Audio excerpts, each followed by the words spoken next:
Olá a todos, muito obrigado por ter você comigo aqui novamente, seja bem-vindo mais uma vez a mais um vídeo inédito aqui no canal, um prazer enorme ter você aqui comigo mais uma vez, espero que todos estejam bem.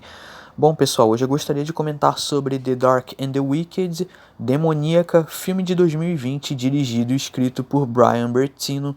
O Brian Bertino, por sua vez, ele foi responsável por dirigir Os Estranhos, tá? Acredito que muitos aqui conhecem, Os Estranhos de 2008, e... assim, acredito que The Dark and the Wicked se torna o projeto mais maduro que ele já dirigiu. Vou falar um pouco mais sobre isso mais pra frente no vídeo, mas eu queria começar esse vídeo falando o seguinte. Esse filme teve um baixo retorno financeiro, é um lançamento de 2020 da Shudder.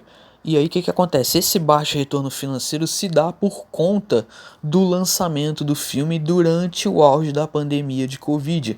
Então no auge da pandemia houve esse lançamento com distribuição limitada em poucos cinemas, inclusive.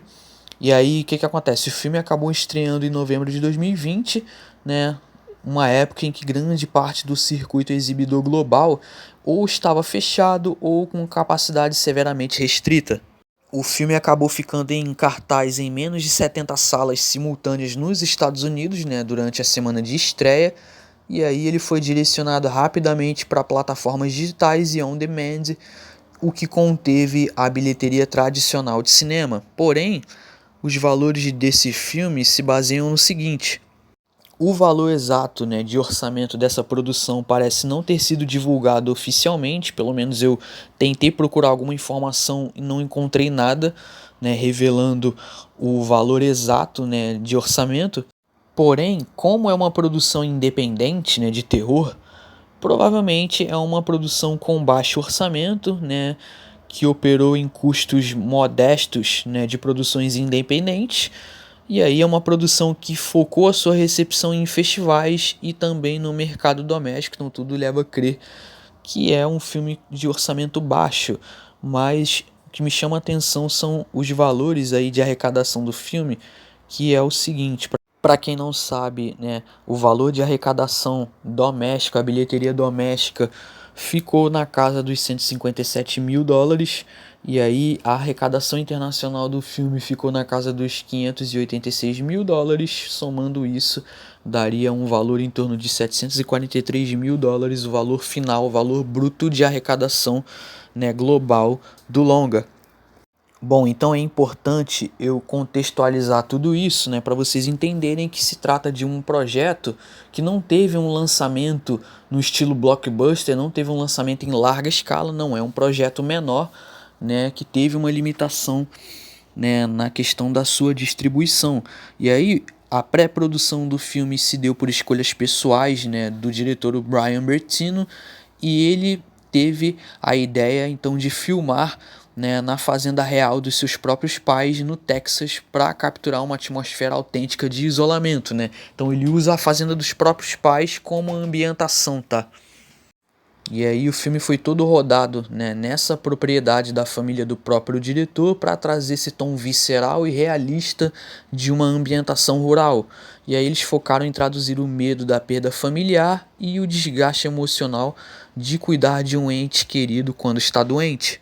Bom, e aí você vê que é um projeto bastante ambicioso, um dos mais ambiciosos da carreira do Brian Bertino, né? Um filme bem maduro quando você tem uma boa fotografia, né? Uma ótima ambientação, porque ele usou a fazenda dos próprios pais como locação. Você tem um ótimo design de som e uma trilha sonora que causa desconforto real no espectador, e você tem a construção lenta, né, de um terror atmosférico, né? A atmosfera e a ambientação é muito bem aproveitada, né? E aí você vê que o estilo de direção do Brian Bertino, ele prioriza aquele pessimismo, o luto, uma tensão lenta e sombria que acaba fugindo dos sustos clichês voltados para grandes públicos, né? Dois irmãos voltam para a fazenda isolada na qual cresceram para se despedirem do pai doente que está prestes a morrer. A mãe de Louise, interpretada por Mary Ireland, e Michael, interpretado por Michael Abbott Jr., fica incomodada com a presença dos filhos que apareceram sem seu consentimento. Louise e Michael percebem então que a resistência da mãe pode não ser teimosia, mas uma convicção de que algo estranho e maligno habita a residência. Logo, o que parecia ser uma viagem de condolências se torna um pesadelo que toma conta da casa. A família começa a ser perturbada por um mal crescente, acumulando tragédias e perturbações. The Dark and the Wicked, né? Ele se destaca porque ele utiliza o terror sobrenatural como uma espécie de metáfora visceral para o luto, né? Para a decadência da velhice, o peso dos laços familiares. E aí a trama rejeita aquele típico final salvador, sabe? Em que tudo, né, dá certo. Não, pelo contrário, ele opta por um niilismo sufocante, tá entendendo? E aí o filme acaba apresentando vários subtextos, né? Acaba dando espaço para diversas interpretações e análises que você pode fazer, né? De várias camadas, né? Que o roteiro apresenta, né? Você tem a inevitabilidade da perda, né? Por exemplo, a doença, né, do pai acaba funcionando como um catalisador que suga as energias vitais e emocionais dos irmãos, né? A Louise e o Michael, né? A distância e culpa, por exemplo, o afastamento prévio dos filhos, né? Que cria um terreno fértil para o mal, e aí isso simboliza como a falta de comunicação familiar destrói então por dentro antes mesmo de qualquer força externa atuar, né? E aí você tem a natureza do mal, né, onde o filme ele não se importa em dar uma origem mítica detalhada ou alguma justificativa moral para essa entidade, mas o mal simplesmente existe e consome e, de certa forma, esvazia as pessoas, entende? Bom, é claro que, assim, os protagonistas, os irmãos, a Louise e o Michael, são personagens que carecem de profundidade. Claro que você não tem um passado, você não tem um background acerca, né, do passado desses irmãos, né? O que algumas vezes acaba tornando difícil com que o espectador se importe com alguns deles. Porém, para mim o que eleva o filme é a interpretação da Mary Island, tá? Uma ótima interpretação, tá? Sim, para mim a atriz entrega uma performance, ao meu ver, de alto nível, porque ela consegue, através da sua personagem, passar essa sensação de agonia, de tensão constante, né? E isso acaba virando um medo, né? E você acaba vendendo porque é uma atuação realista, autêntica. Para mim seria o ponto alto, né? Junto com o design de som, a ótima trilha sonora que consegue causar desconforto facilmente e criar tensão no espectador, a fotografia, né? Que acaba priorizando esse tom nihilista, sombrio, né? Uma ambientação rural, né? E todo esse terror sobrenatural envolto, né? A esse drama familiar que, ao meu ver, é até que bem conduzido, tá?